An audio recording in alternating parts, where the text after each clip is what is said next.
नमस्कार, निर्मलाज रेसिपी मराठीमध्ये आपले खूप खूप स्वागत आहे। आज आपण बाप्पाच्या आवडीचा पंचखाद्याचा प्रसाद करणार आहोत, म्हणजेच हा खिरापतीचा प्रसाद आहे। त्याकरता मी इथे साहित्य घेतले ते पाहूया। इथे मी खजूर घेतली 4-5, थोडंसं खोबरं किसून घेतलं, खडी साखर घेतलेली आहे आणि थोडेसे सुकामेवा म्हणजे मनुके, काजू, बदामाचे तुकडे घेतले, 1 चमचा खसखस आणि 1 चमचा वेलची पावडर। आपल्याला एवढंच साहित्यात हा प्रसाद तयार करायचा आहे। सुरुवातीला मी इथे गॅसवर पॅन गरम करायला ठेवला। आता त्या पॅनमध्ये आपण सुकं खोबरं थोडा वेळ भाजून घ्यायचं आहे। खोबरं आपल्याला हे जास्त भाजायचं नाही।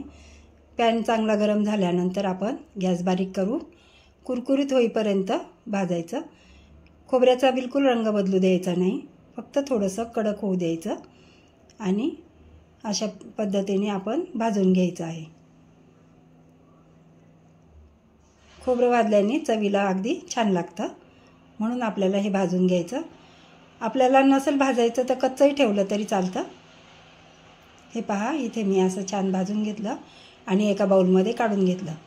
आता त्याच पॅनमध्ये 1 चमचा खसखस टाकून घेतली। पॅन आपला छान गरम आहे आणि गॅस मी आता बंद करून घेतला, कारण ह्या गरम पॅनमध्येच आपल्याला ही खसखस भाजून घ्यायची। खसखस बारीक असल्यामुळे पटकन जळण्याची शक्यता असते, म्हणून आपल्याला एकसारखं हलवत गरम पॅनमध्ये ही भाजून घ्यायची। हे पहा, इथे खसखसीत पण रंग बदलला। आता आपण ही ज्या वाटीत खोबरं काढलं त्यातच टाकून घेऊ। हे पहा, मी त्यातच टाकून घेतलेली आहे। आता आपण पिठी साखर करून घेऊया। जी खडी साखर आहे त्याची मी मिक्सरला लावून पावडर तयार केली।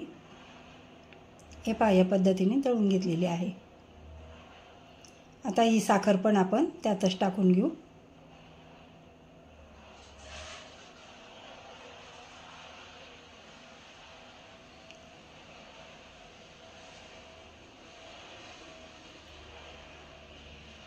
आता आपण जे काजू, मनुके, बदाम याचे तुकडे करून घेतले ते पण टाकून घेऊया, सुकामेवा।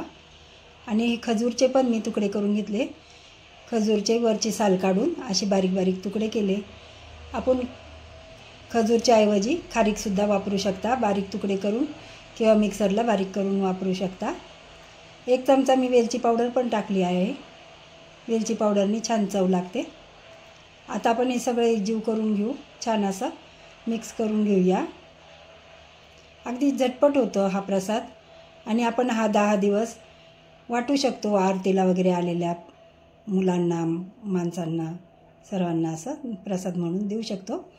आवडीचा प्रसाद आहे हा बाप्पाचा, तर तुम्ही हा नक्की करून पहा आणि मला लाईक करा, शेअर करा, सबस्क्राईब करा आणि शेअर पण करा। हा व्हिडिओ संपूर्ण पाहिल्याबद्दल धन्यवाद। भेटू आपण नवीन रेसिपीमध्ये।